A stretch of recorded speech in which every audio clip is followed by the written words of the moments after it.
আরে শিবু, হাতে তুমি কি নিয়েছো? তোমাকে অনেকক্ষণ ধরে আমরা খুঁজতেছি। তুমি আমাকে বললে মেয়েকে নিয়ে তুমি পিসির বাড়িতে যাবে, তবে এত দেরি হলো কি করে? কারণটা কি? মা, আমি বাজার গিয়েছিলাম এই যে কিছু ফসল বীজ কিনতে। এবার ভাবছি মা বাড়ির পিছনে জমি তো ভালো করে চাষাবাদ করব। হ্যাঁ মা রত্না, তোমার দিদাকে নিয়ে বাড়ি চলো। মা, বাড়ি চলো। হ্যাঁ গো বাবা, আজকে আমাকে ফাঁকি দেবে না।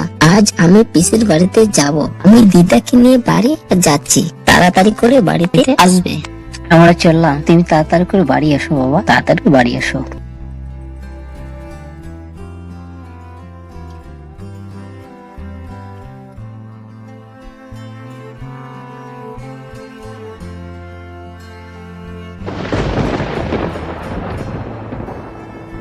এগো দিদি ভাই, তাড়াতাড়ি করে চলো, আকাশে মেঘ করছে। চলো দিদি ভাই, চলো চলো চলো চলো দিদি ভাই চলো।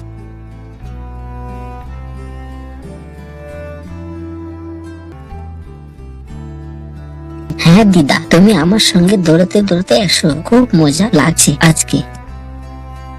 ও কি দারুণ মজা, ও কি দারুণ মজা।